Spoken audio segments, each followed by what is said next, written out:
오늘은 주기도문 강의 11주로 일용할 양식을 주옵소서라는 주제로 여러분들과 함께 나누겠습니다.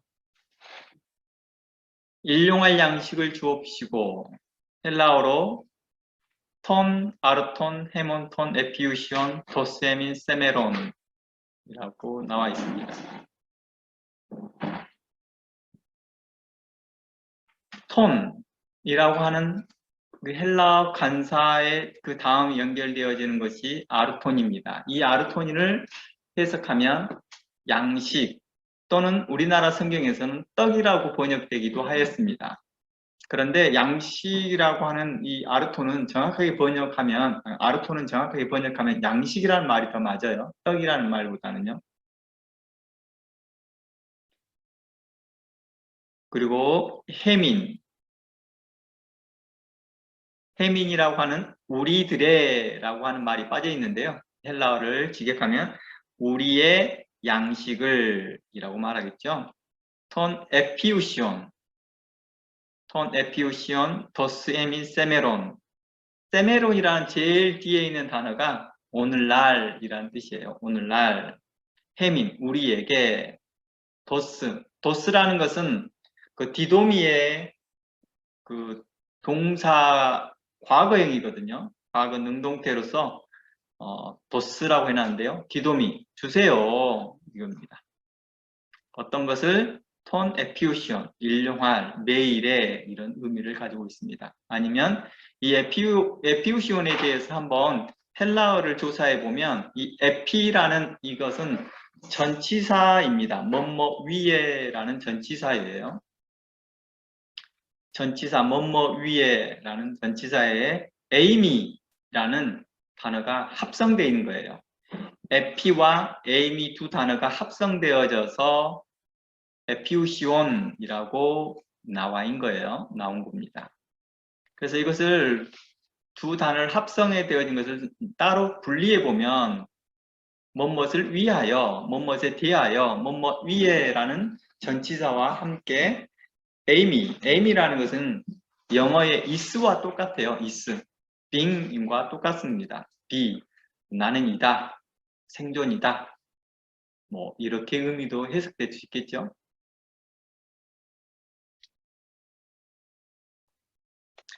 그래서 합쳐서 해석해보면 생존을 위한 뭐 이렇게 또 해석될 수 있습니다. 일용할 양식이라는 말이 번역해보면 생존을 위한 양식을 주옵소서 이렇게도 번역이 됩니다.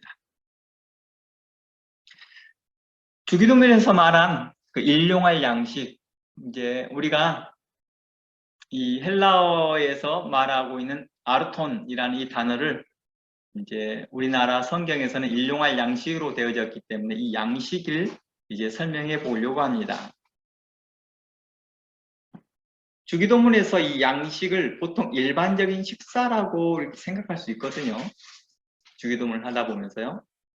오늘날 우리에게 일용할 양식을 주옵시고 오늘도 우리에게 일용할 양식을 주옵소서 뭐 이렇게 기도할 수 있다라고 볼 수 있는 거죠.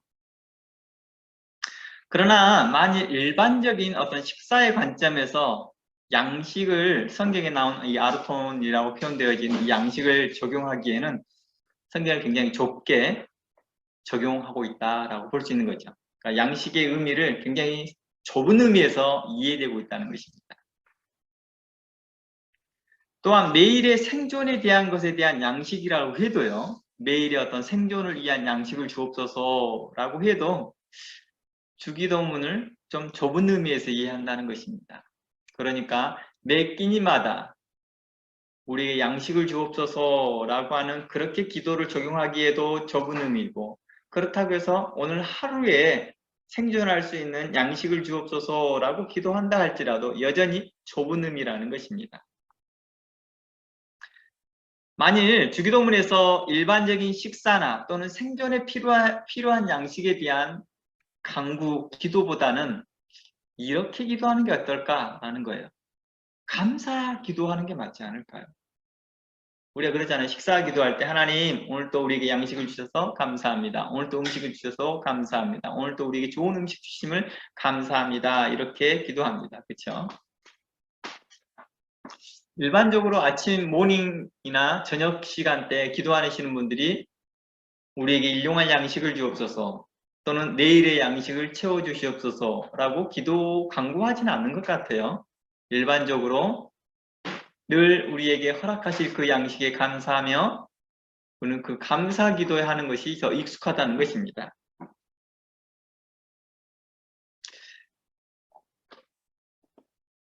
만일 주기도문에서 일반적인 식사나 생존에 대한 필요한 양식에 대한 이 기도에 대하여서 우리는 좀 더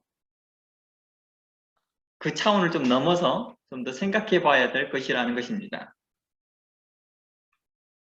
주기도문의 그동안의 맥락을 보아서도 생뚱맞게 오늘의 매일에 식사할 수 있는 양식을 주옵소서 라고 간구하는 기도는 좀 뭔가 어색하다는 것입니다.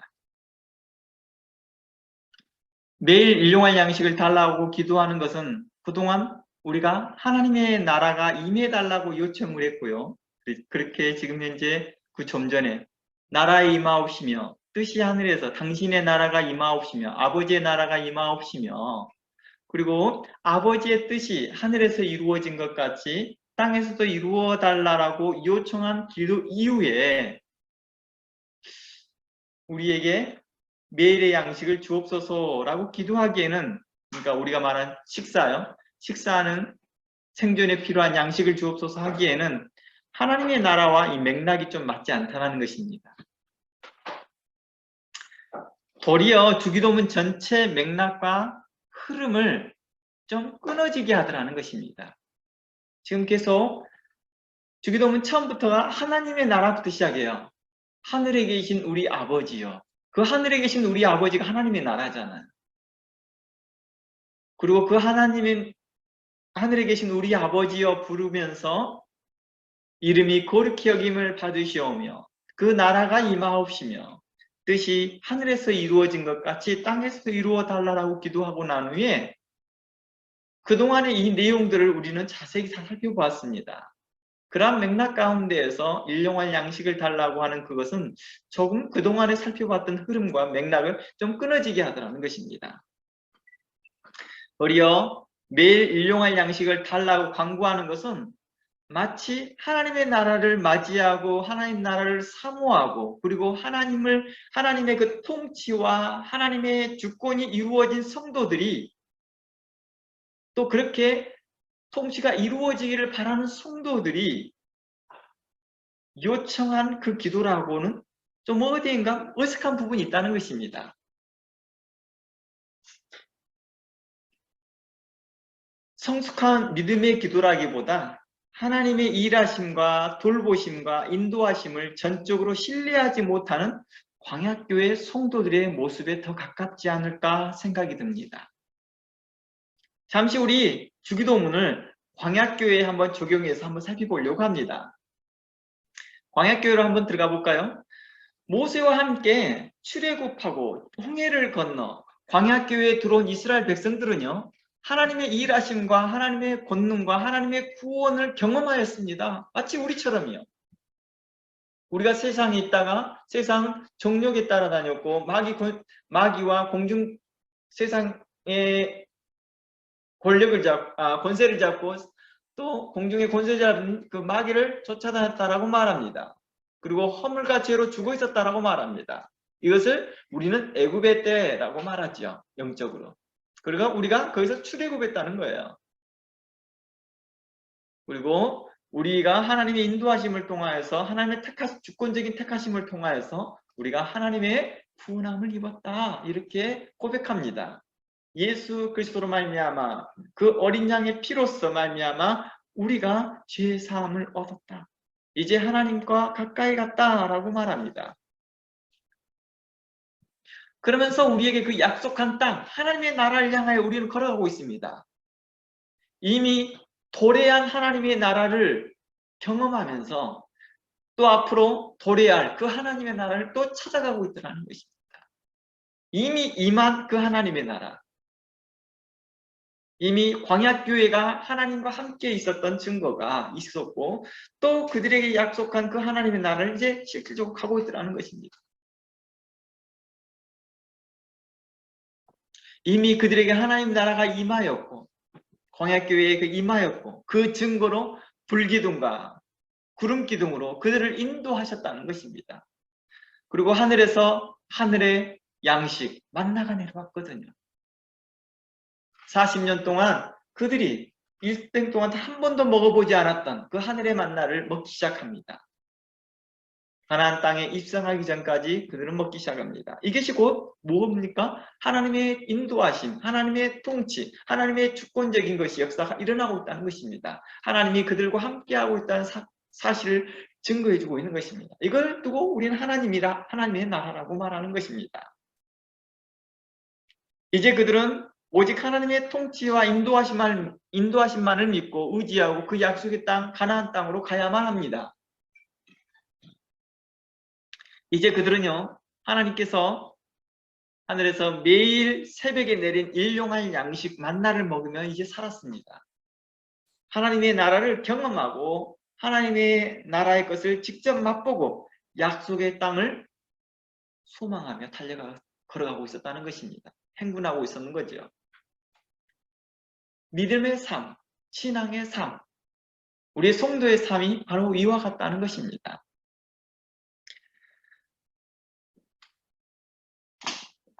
이런 상황에서 그들은 매번 기도할 때마다 또는 저녁 기도할 때마다 그 다음날 얻을 일용할 양식, 만나를 내려달라고 기도하지 않았습니다. 그렇잖아요. 광야교회에 있으면서 광야교회 성도들은 하나님 내일 또 만나를 내려주시옵소서. 새벽에 일찍 일어나서 그들이 기도하면서 하나님 오늘 또 우리에게 일용할 양식을 허락하여 주시옵소서. 만나를 내려주시옵소서. 어제와 같이 동일하게 만나를 내려주시옵소서라고 간구하지 않았습니다. 당연히 하나님께서 내려주고 계시더라는 것입니다. 왜 그래요? 하나님의 주권적인 로 선택된 백성들이었고 인도하신 백성들이었기 때문입니다. 하나님의 백성이요 하나님의 자녀라는 것입니다. 우리 그러잖아요. 우리의 자녀들이 자기 전에 엄마 내일 우리한테 밥 줄 거지요? 아버지 내일 우리한테 일용할 양식을 먹을 수 있도록 아버지께서 일을 하시나요? 우리 이렇게 물어보진 않잖아요. 당연히 그 삶과 생활 가운데에서 익숙해져 있다는 거예요. 당연히 하나님께서 우리를 사랑하시고 인도하시고 주권적으로 역사하시고 있다는 것을 알고 믿고 나아가는 것입니다. 이걸 우리는 신앙생활이라고 해요. 경직되어진 신앙생활이 아니지요. 하나님과 우리의 관계가 인격적으로 하는 것이죠. 마치 세상에 있는 고아원도 그렇게 하지 않아요. 그렇죠? 원장님 내일 음식 주시나요? 이렇게 물어보지 않는다는 거예요. 당연히 줄 알고 있다는 거예요.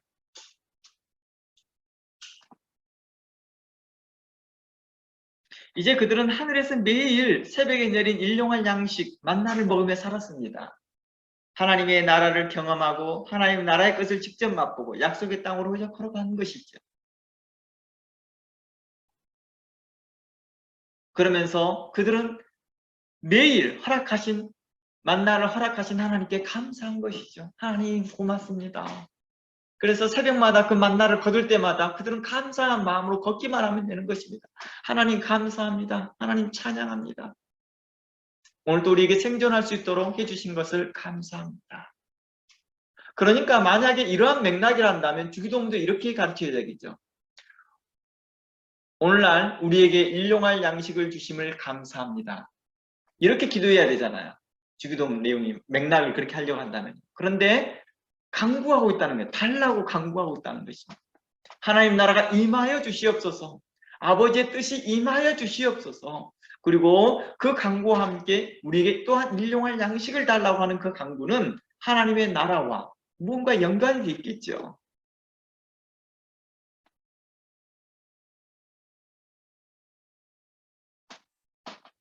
하나님은요, 이스라엘 백성들의 그 행동에 따라서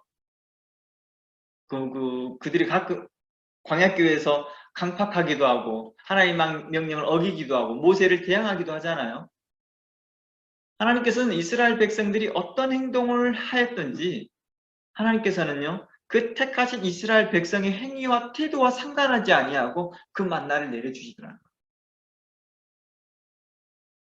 행여 그날 모세와 대항하여 싸웠습니다. 그리고 하나님께서 모세를 통하여 진노하셨습니다. 그때 백성들은 두려워하면서 내일 만나 안 내리면 어떻게 하지? 이렇게 걱정하지 않았다. 하나님도 그걸로 인해서 단 한 번도 위협해 본 적이 없다는 것입니다. 그들에게 꼭 필요한 생존의 것이라는 걸 알고 있었기 때문이죠. 또한 모세도 이 만나를 통해서 그들을 단 한 번도 위협해 본 적이 없습니다. 협박하지도 않았거든요. 하나님께서 너희들에게 양식을 끊어버릴 것이다 라고 협박하지도 않았어요. 계속해서 하나님께서 그 당연히 주실 것을 믿고 살았다는 것입니다. 이는 예수님의 기도의 가르침에도 분명히 그런 것이 나타나거든요. 마태복음 6장 30절 한번 가봅니다. 마태복음 6장 30절에 가보면 이러한 내용이 나옵니다. 오늘 있다가 내일 아궁이에 던지는 들풀도 하나님이 이렇게 입히시거든 하물며 너희일까 보냐라고 말합니다. 하나님 뭐예요? 들풀도 하나님이 입히신대요. 근데 하물며 너희이겠느냐? 그러니 뭐 하지 말라? 염려하지 말라. 너희가 염려하는 것이 곧 믿음이 적은 연고다라고 말하는 것입니다. 그러니까 매일과 같이 하나님 일용할 양식을 주십시오. 먹을 것 주십시오라고 기도하는 것은 내 스스로가 하나님 나라에 있다 하면서도 내가 하나님의 주권적인 통치 아래 있다 하면서도 내가 하나님의 뜻이 임하여달라고 강구하면서도 나는 실질적으로 믿음이 없는 사람인 거예요. 그러니까 지금 현재 예수님께서 가르치는 기도는 그런 맥락이 아니겠죠.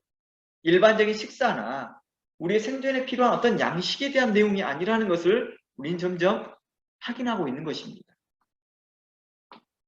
31절 그러므로 염려하여 이르기를 무엇을 먹을까? 무엇을 마실까? 무엇을 입을까 하지 말래요. 왜냐? 32절 이는 다 이방인들이 구하는 것이다. 이방인들이 구하는다라는 것은 하나님께 대한 신앙이 없는 자들을 이야기합니다. 하나님께 대하여 소망이 없는 자, 하나님께 대하여 그 하나님의 그 주권하심, 하나님의 주권적인 인도하심과 하나님의 그 역사하심을 믿지 않는 자들이죠. 그러한 자들처럼 구하지 말라는 것입니다. 그건 너희가 곧 이방인과 같이 되고 있다는 것입니다. 그러니 우리가 신앙생활을 하면서 내가 무엇을 먹을까, 무엇을 마실까, 무엇을 입을까를 교회에서 기도하고 있다 한다면 이건 내가 이방인인 거예요. 이방인과 같이 기도하고 있는 거예요. 하나님 그걸 두고 기뻐하는 것이 아니라 하나님께서 굉장히 이 일로 인해서 자존심 상한다고 해야 되나요? 기분 상해할 수도 있겠죠. 아니 내가 당연히 널 줄 것인데 안 줄 거라고 생각하니? 내가 그렇게 속 좁은 사람이라고 생각하니?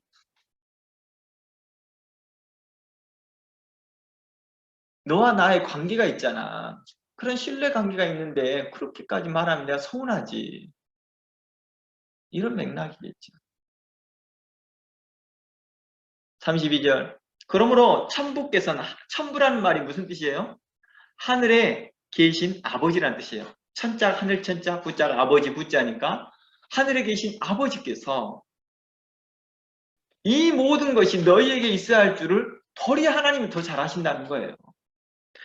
하나님은 우리의 육체적 한계에 갇혀있는 사람인 것을 누구보다도 더 잘 아십니다. 왜냐고요? 하나님이 우리를 창조하셨으니까요. 우리를 조성하셨고 그리고 우리를 인도하셔서 그 거룩한 하나님의 나라로 인도해 가고 계시기 때문입니다. 또한 우리를 또한 예수 그리스도와 함께 하늘에 앉히사 우리로 이제 하나님의 뜻을 따라 살게 하였던 그 하나님께서 우리를 잘 아신다는 것입니다. 우리의 체질을 잘 아시고 우리의 한계를 너무 잘 아십니다. 그러므로 우리에게 먹을 것과 입을 것과 거주할 것이 필요하다는 사실을 누구보다 더 잘 아신 하나님이시라는 거예요. 그러나 그것보다 인간에 더 필요한 것은 생명의 근원인 하나님의 말씀이라는 것을 예수님은 우리에게 말하고 있다는 거예요. 그러므로 예수님께서는 그러니 염려하지 말아라. 하나님은 그거보다 더 잘 알아. 그러니 하나님의 우리의 모든 생명의 근원이니 그분께 나아가라. 그분께 간구하라. 그분만 의지하라. 그분을 신뢰하라 라고 말하는 것입니다. 지금 예수님께서 마태복음 6장 3절에서 32절 내용이 바로 그런 내용입니다. 오직 하나님께 향한 그 거룩한 마음을 가지라. 신실한 믿음을 가지라. 라는 것이죠. 예수님께서 실질적으로 40일 동안 광야에서 금식하고 있을 때 마귀가 와서 예수님을 시험할 때가 있었습니다. 마태복음 4장에 가보면 나오죠. 그때 마귀가 예수님을 시험하여 이렇게 말합니다. 내가 만일 하나님의 아들이거든, 너가 만일 하나님의 아들이거든 명하여 이 돌들이 떡덩이 되게 하라 라고 할 때 예수님은 단호하게 사람이 떡으로만 살 것이 아니요 하나님의 입에 나오는 모든 말씀으로 살 것이라 하였습니다. 이는 우리의 생명의 근원이 하나님께 있으며 그의 말씀이 우리의 양식됨을 다시 한번 명확하게 우리에게 말하고 있는 것입니다. 예수님께서는 사단에게 말합니다. 또 우리 성도들에게 말합니다. 우리의 양식이 뭐냐? 그의 하나님의 입에서 나오는 그 모든 말씀이 우리의 양식이다. 이렇게 명확하게 선포하고 있는 것입니다.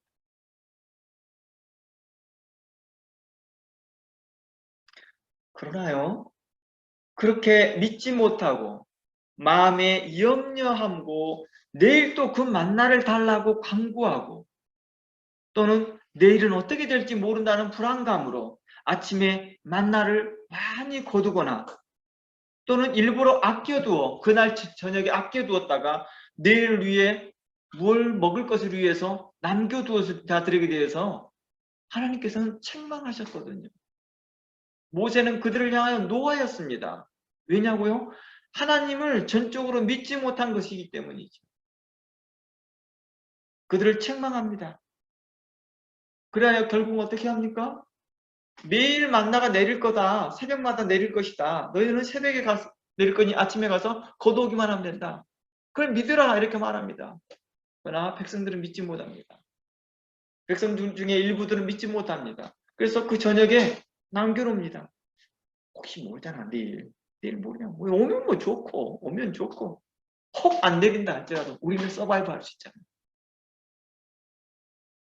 이렇게 생각했던 자들에게 대하여 굉장히 똑똑하다고 생각했고 굉장히 스마트하다고 내가 하나님과의 관계에서 굉장히 조금 뭐랄까 스마트해요.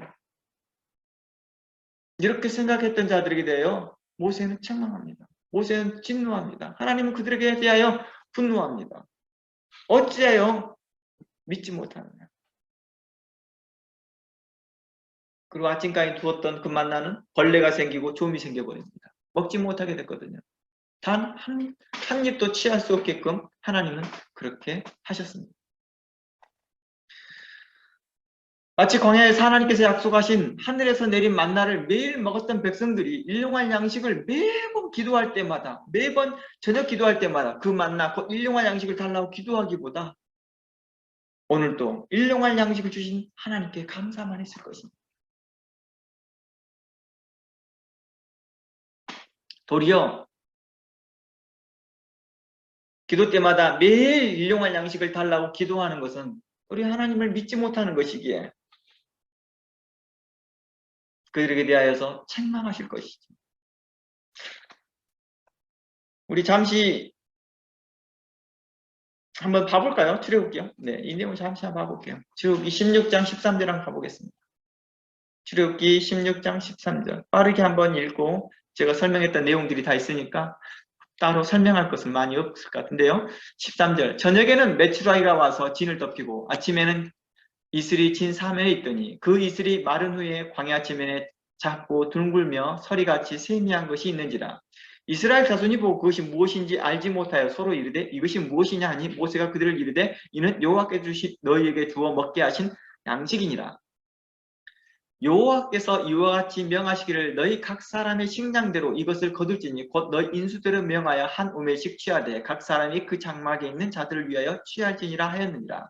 이스라엘의 자손이 그같이 하였더니 그 거둔 것이 많기도 하고 적기도 하나 오멜로 되어 본즉 많이 거둔 자도 남음이 없고 적게 거둔 자도 부족함이 없이 각기 식량대로 거두었더라.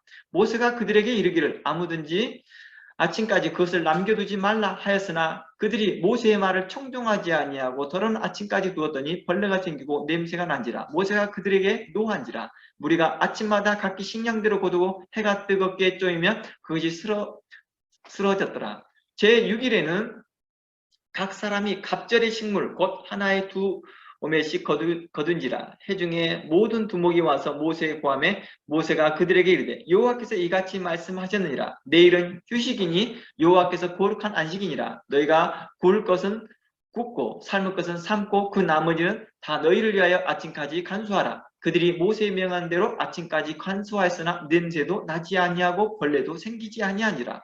모세가 가로되 오늘은 그것을 먹으라. 오늘은 너희 여호와께 안식일인즉 오늘은 너희가 그것을 들여서 얻지 못하리라. 6일 동안은 너희가 그것을 거두되 제7일에는 안식일인즉 그날에는 없으리라 하였으나 제7일에 백성 중 더러가 거두러 나아갔다가 얻지 못하였니라. 여호와께서 모세에게 이르시되 어느 때까지 너희가 내 계명과 내 율법을 지키지 아니하려느냐.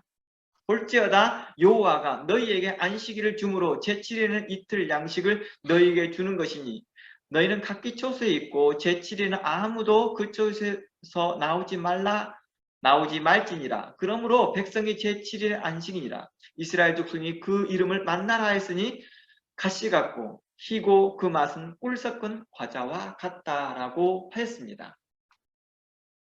어땠습니까? 하나님의 말씀을 신뢰하지 못한 것에 대하여 하나님은 진노하시고 분노하였습니다.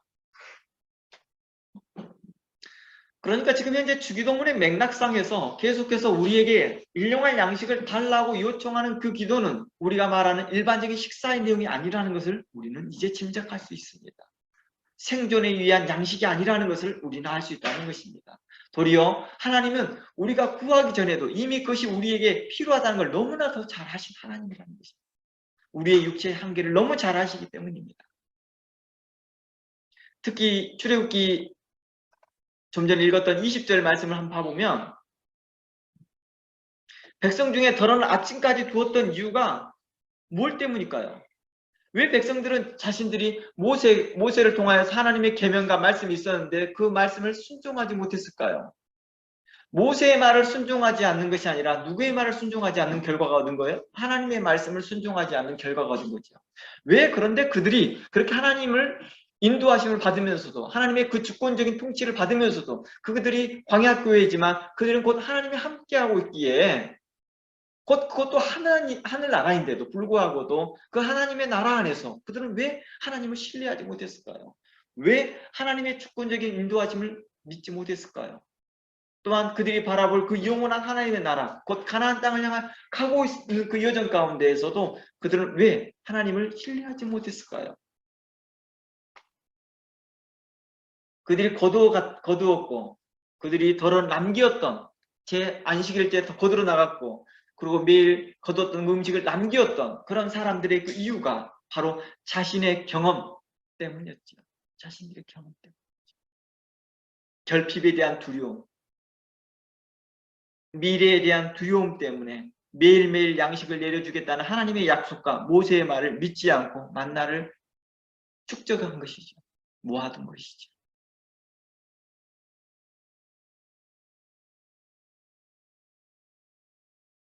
하나님은 이스라엘 백성들이요 배고프어질고 굶주린 상을 알기도 하거든요. 목말란 상도 알거든요. 근데 그 경험이요 뭘 하게 합니까? 두려움으로 갖게 하고요. 그 두려움이 곧 염려로 되어지고 염려가 곧 두려움으로 만들어지면서 그 말씀을 순종하지 못하게 합니다. 우리가 갖고 있는 그 경험들이 뭐합니까? 교회를 또 그러더라고요. 교회를 이리 옮기고 저리 옮기면서 분쟁을 경험했던 교회들은요, 두려운 거예요. 그러니까 철저하게 준비합니다. 그래서 그런 교회를 협력을 하면 성도들이 먼저 저한테 와서 말해요. 이제 그런 교회를 제가 협력해주면서 도와주면서 이 문제를 해결하는데 함께 도우면서 하는 말이 그래요. 이것저것을 막 철저하게 준비를 하거든요. 이것은 뭐다 이거, 저것은 뭐하고, 저것은 어때고 저죠. 제가 그렇게 말한 거예요. 그럴 필요 없습니다. 그럴 필요 없습니다. 하나님의 인도하심을 믿기를 바랍니다. 하나님의 말씀을 착한 마음으로, 의로운 마음으로 듣기로 원합니다. 그러면 하나님이 인도해 가십니다. 이스라엘 백성들에게 율법을 준 이유가, 준 때가 어느 때입니까? 출애굽한 이후입니다. 출애굽 전에 율법을 준 게 아니라 출애굽을 한 이후에 주신 겁니다.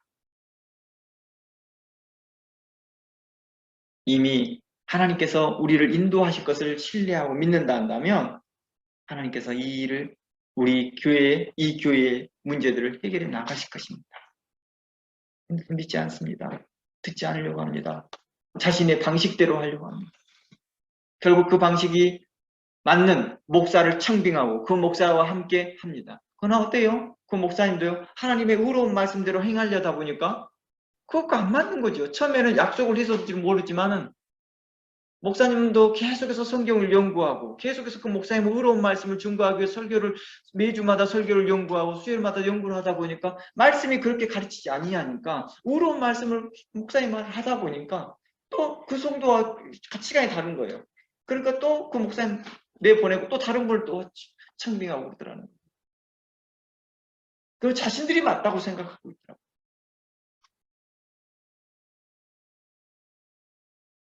하나님을 믿지 못한, 하나님에 대한 신뢰감이 없었던 것에 대해서 별로 그에 대해서 생각해 본 적은 없습니다. 자신들은 항상 맞는 거예요. 목사가 문제가 있다고 생각했던 것이죠. 모세가 문제가 있어. 그들이 경험했던 그 결핍이 염려로 만들어냈고 그 염려가 두려움으로 안다 보니 그 명령을, 하나님의 명령이라 할지라도 그 두려움이 때문에 어겨지더라고요. 우리 그러잖아요. 극도로 두려워지고 극도로 뭔가 하게 되면 그 명령이고 뭐고 그게 안 들어와요. 행하게 돼버리고 자신이 하고 싶은 걸 해버리고.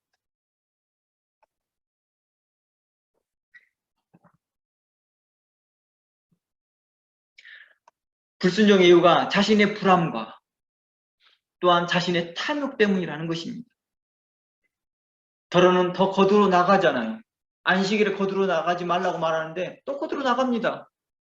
왜 거두러 나가죠? 모르지. 그 다음날 안 준다고, 안 이번에 안 내렸잖아. 오늘 안식일 날. 그러니까 정말 안 내. 또 알아? 계속해서 안 내릴지. 하나님에 대하여 이렇게 생각하는 거죠. 우리의 행위에 따라서 하나님의 은총이 있다, 없다 이렇게 생각하기 때문입니다. 그러니까 하나님을 굉장히 속 좁은 하나님, 마음 좁은 하나님으로 생각하더라는 것이죠. 그 용납하세요. 그런데도 불구하고도 우리의 그 불안감이, 또 우리가 가지고 있는 탐욕이 뭘 하게 합니까? 불순종하게 하더라는 것입니다. 그들의 인격에 문제가 있는 게 아니거든요. 그들을 개인적으로 만나면 다 좋은 인격이고 좋은 사람이에요. 그렇잖아요. 그런 말 하잖아요. 아, 그 사람 개인적으로 만나면 좋은 사람이라고. 왜냐? 캄 다운돼 있으니까. 캄 다운돼 있으니까. 불안감도 없고 아무도 없고. 누가 그러잖아요. 그 사람의 그 본심을 알고 싶으면 흔들어 보라고. 그 사람 흔들어 보라. 그 속에 감춰 있는 게 뭔지 나온다. 가지고 있는 그 불안감. 그들이 가지고 있는 공격성. 그들이 가지고 있는 탐욕. 그들이 가지고 있는 자존감의 문제들이 들춰나오더라는 것입니다. 그들 인격의 문제라기보다 그들 안에 감추어져 있는 그 불안감과 탐욕 때문이죠. 모세가 무슨 말을 하든 그 불안감은 그걸 어떻게 하죠? 어기게 하더라는 것입니다. 그들에게 있어서 어떤 청개구리 같은 마음이 있어서 청개구리 같은 인격이 있어서 그런 게 아니라는 것이죠. 모세에게 불순종한 이유가 그들이 가지고 있는 하나님께 대한 그 신앙생활하면서 오는 그 경험에 의해서 그렇게 축적하더라는 것이죠. 그렇다면 처음부터 우리는 어떻게 봐야 될까요?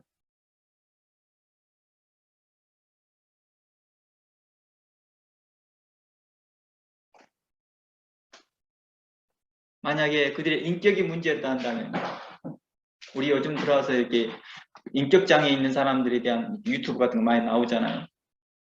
근데 그런 사람도 다 뭘 합니까? 그리스도를 만날 수 있거든요. 육체가 장애가 있는 사람도 태어날 때 장애가 있는 사람들도 그리스도를 만날 수 있는 것처럼 마음에 장애가 있는 사람도 그리스도를 만날 수 있습니다. 하나님의 말씀은 그들을 치유하시거든요. 그들을 온전케 하시거든요. 그런데요, 잘 생각해 보세요.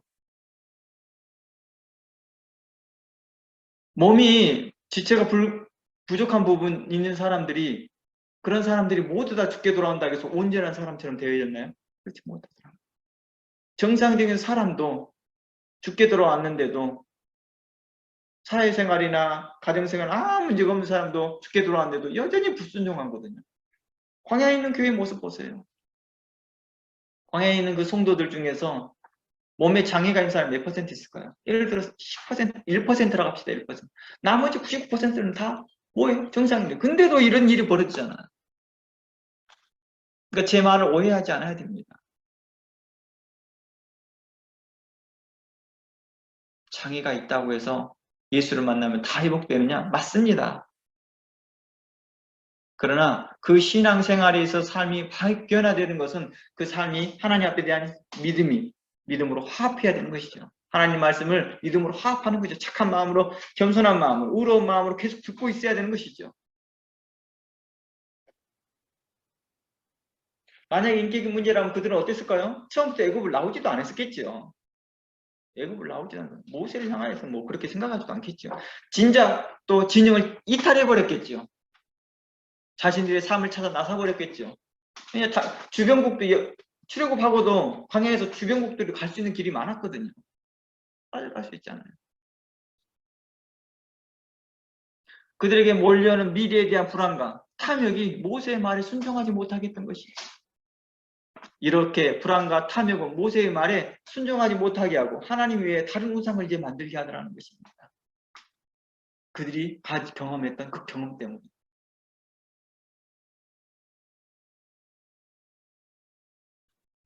예수님은 마태복음 6장에서요. 산상수훈으로 주기도문을 가르친 이후에 연결하여 이렇게 말씀하였습니다. 6장 24절에 한 사람이 두 주인을 섬기지 못할 것이니 혹 이를 미워하며 저를 사랑하거나 혹 이를 중히 여기며 저를 경히 여김이라. 너희가 하나님과 재물을 겸하여 섬기지 못하리라. 그러므로 내가 너희에게 이르노니 목숨을 위하여 무엇을 먹을까 무엇을 마실까 몸을 위하여 무엇을 입을까 염려하지 말라. 목숨이 음식보다 중하지 아니하며 몸이 의복보다 중하지 아니하냐. 공중의 새를 보라. 심지도 않고 거두지도 않고 창고에 모아들이지 아니하여도 너희 천국에서 이렇게 먹이신다. 너희보다 더 귀하다라고 말씀하십니다. 너희 중에 염려함으로 그 키를 한 잔 더 할 수 있겠느냐? 할 수 없다. 들의 백합화를 보라. 어떻게 잘하는가 생각하여 보라. 수고도 하지 않고 길쌈도 하지 않는데도 잘하고 있지 않느냐라고 말하고 있습니다. 그런데요. 너희가 말할 때 솔로몬의 영광의 모든 영광도 이 입은 것이 그 잎꽃 하나만 갖지 못하는데 오늘 읽다가 내일 아궁에 던진 들풀도 하나님이 이렇게 이쁘시는데 너희일까 보냐 염려하지 말라라고 하는데도 계속 염려하고 있는 우리의 모습들에 대해서 성경은 지적하고 있다는 것입니다. 그래서 주기도문에서 일용할 양식을 달라는 기도는 과연 우리에게 이건 뭘 말하고자 하는 걸까요? 성경의 전체 맥락은 일용할 양식은 이제 우리의 생존을 위한 양식, 우리의 식사에 대한 강구가 아니라는 것을 점점점 밝혀져 보고 있다는 것입니다. 그러면 예수님께서 우리에게 일용할 양식을 달라고 기도하는 그 맥락은 무엇이었을까요? 이 맥락은 하나님 나라가 임하옵소서, 아버지의 나라가 임하옵소서, 아버지의 뜻이 하늘에서 이루어진 것 같이 이 땅에도 이루어지기를 원합니다.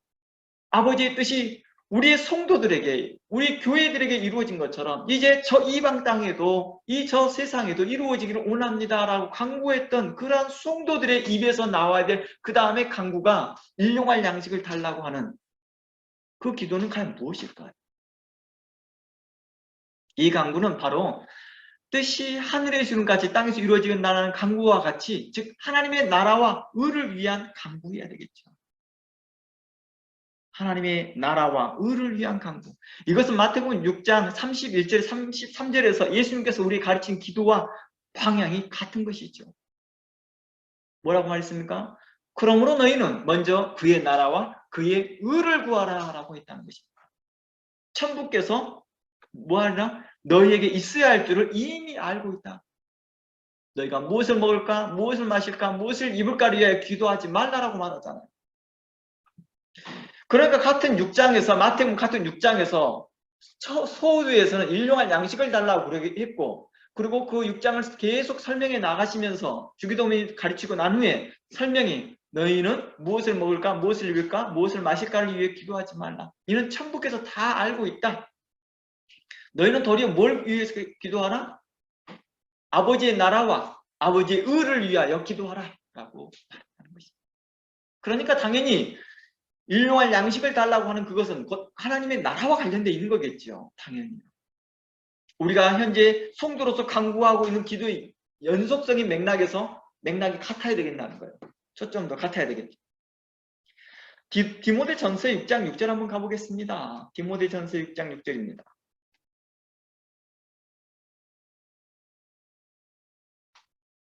디모데전서 6장 6절 말씀에 그러나 자족하는 마음이 있으면 경건이 큰 이익이 되느니라. 우리가 세상에 아무것도 가지고 온 것이 없으며 또한 아무것도 가지지 못하리니 우리가 먹을 것과 입을 것이 있은즉 족한 줄로 알거니와.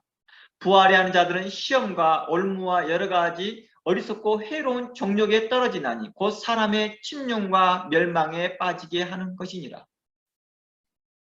성경은 우리에게 이렇게 말하거든요. 성도에게 먹을 것과 입을 것이 있으면 족한 줄로 알라는 거예요. 그러나 항상 상대적으로 내가 누구보다 가난해, 누구보다 없어라는 그 입장이 나로 뭐예요?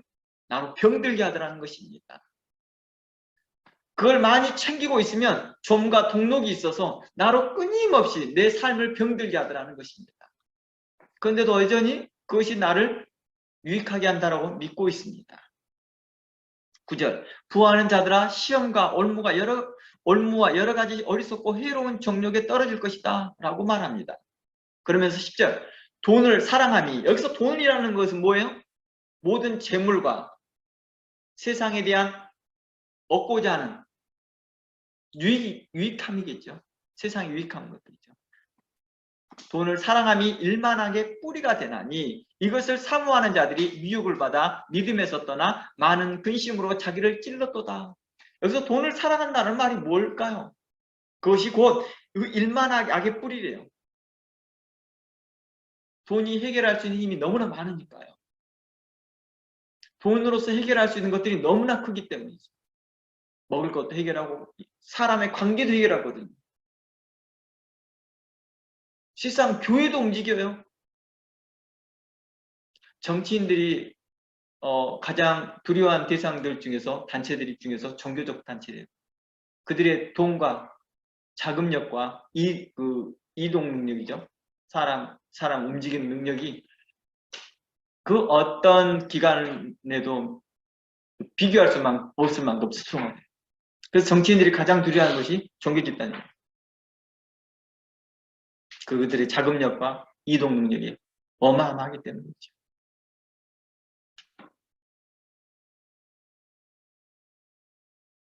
그러면서 일만 악의 뿌리가 된다. 이것을 사모하는 자들이 왜 사모하게 될까요? 이에 대한 경험을 맛봤거든요.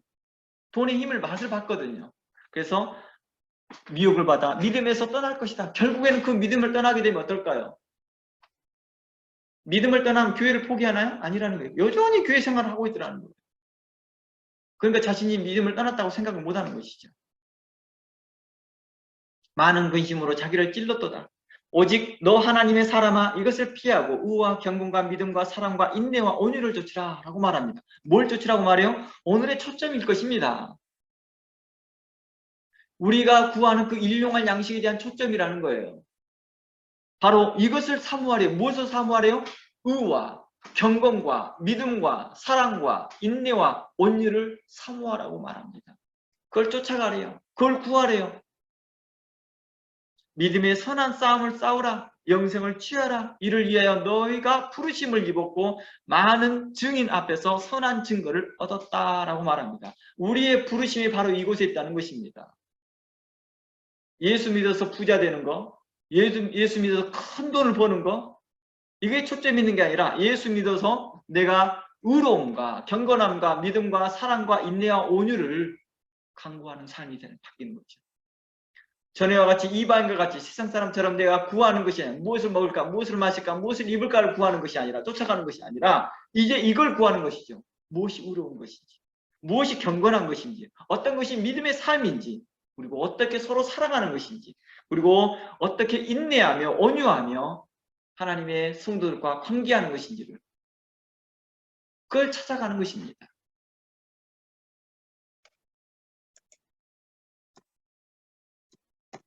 그러니까 예수를 믿고 나서도 그 기질이 안 바뀌고 그 성격이 안 바뀌고 그 생각이 안 바뀌고 있다 한다는 것은 이걸 좋지 않기 때문이죠. 그러나 대부분의 그리스도인들은 어떻습니까? 희한하게 비슷한 공통점들이 있더라는 거예요.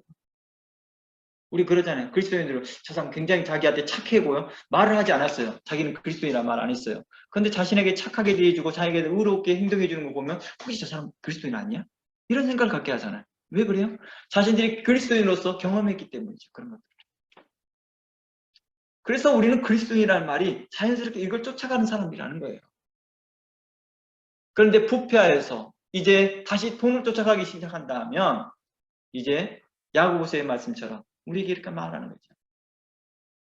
부활해 하는 자들에게 대하여 하나님께서 심판이 있을 것을 말하고 있다는 것입니다. 너희가 사람을 외모로 취하는 듯하라고 말하는 것이죠. 일용할 양식을 주옵시고 초기 교부 시대 때만 해도요. 초기 교부라고 하는 터툴리안이나 이런 사람들이 말할 거예요. 아우스트 뭐 이런 사람들이겠죠. 다. 그런 초기 교부 시대 때만 해도요. 이 일용할 양식을 하나님의 말씀으로 이해했습니다. 주기도문에 나오는 그 일용할 양식을 하나님의 말씀으로 이해했습니다. 그러다가 차츰 본문을 일반적인 식사와 생활에 필요한 것 등으로 이제 해석하게 되어진 거죠.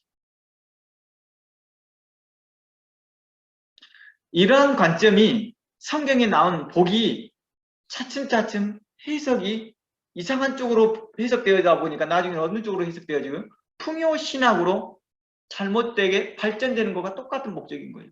똑같은 이유인 것이죠. 목회자가 어느 쪽으로 성경을 해석하고 가이드를 해주냐. 그러니까요.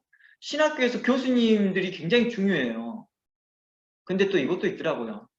저도 이제 90년 시대 때 신학을 하면서 그런데요. 교수님들이나 신학교에서는 또 신학 서적은 그렇게 안 가르치거든요. 그런데 희한하게 불명과 학교를 졸업해서 목사가 되신 분들이 설교는 그렇게 안 하더라고요. 다르게 해서 설교하더라고요. 그러니까 교수님들이 그러대요. 가끔씩 그래요. 너무 답답하다. 신학책에 주석책도 이렇게 나와 있고 우리 교수는 분명히 그렇게 가르치는데 그들은 현장에 가서 목회할 때 그렇게 안 가르치더라. 너희들은 제발 그러지 말아라. 너희들은 제발 책 좀 많이 좀 읽어라. 신학서적 자주 가까이 해라. 이런 말을 자주 들었거든요. 근데 우리보다 앞선 그 목회하셨던 분들도 그런 말 안 들었을까요? 다 들었겠죠. 근데 제가 목사가 되어지고 저도 이제 나이를 먹다 보니까 제 주변에서 그런 분들이 보이더라는 거예요. 저와 비슷한 또래인 사람들이. 성경책 안 보는구나. 신학책 안 쳐다보는구나. 그냥 임의대로 하는구나 라는 것을 느끼게 되더라는 것이죠. 그러다 보니까 어떻게 해요? 사람들을 어떻게 이동시키고 어떻게 사람들의 마음을 감동을 주고 어떻게 해서 사람들을 위해서 웅집하는 일에만 초점을 있더라는 거예요. 교회 성장, 교회 성장에 대한 초점, 어떻게 풍요해지고 어떻게 그 사람들을 교회에 결집시키는 것에 대한 더 초점이 있다는 것이죠.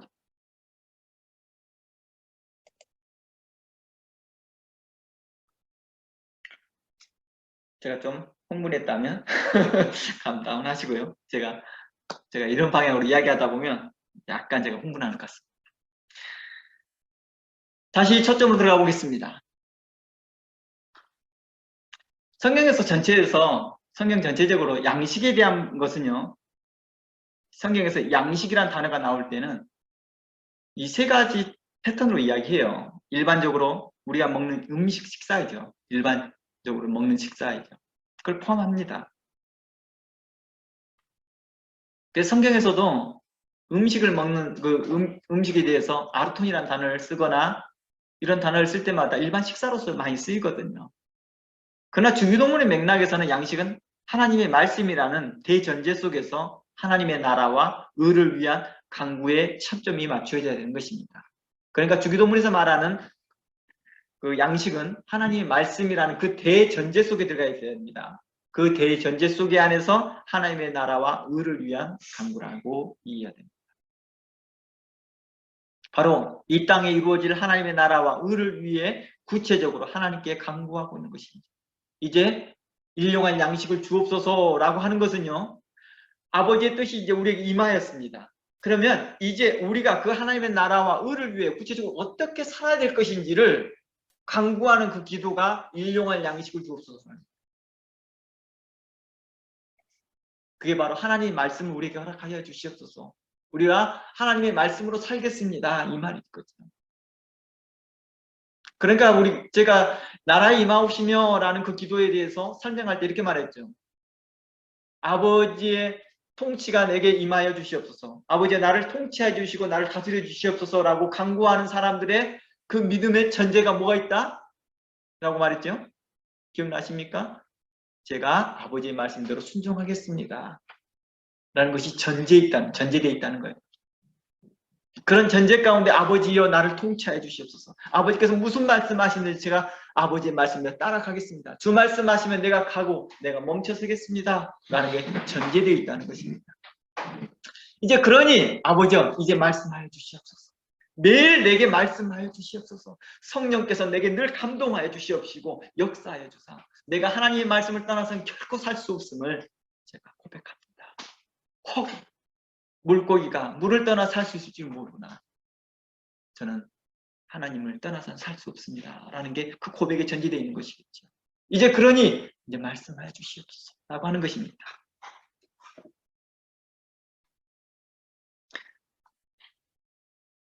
하나님의 뜻, 우리가 진리이신 하나님의 말씀이 매일의 양식으로 고백되어지기를 원하고 있다는 것입니다. 이게 하나님의 뜻입니다.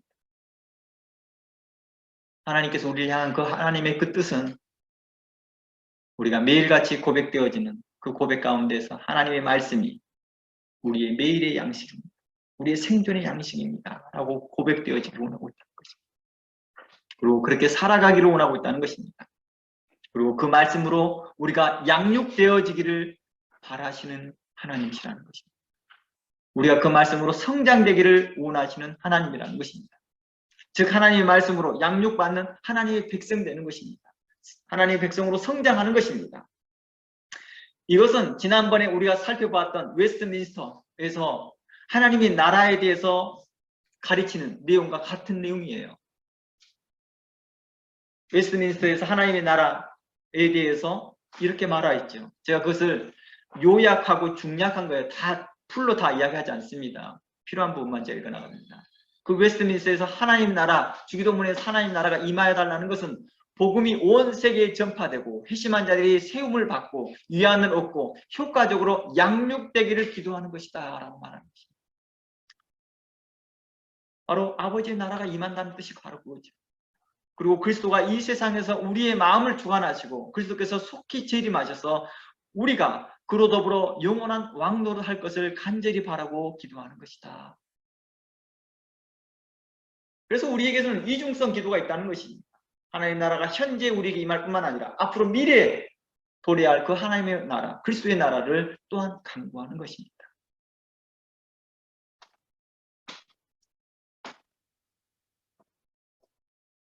우리 잠시 이곳에서 쉬었다가 두 번째 시간 가져보죠.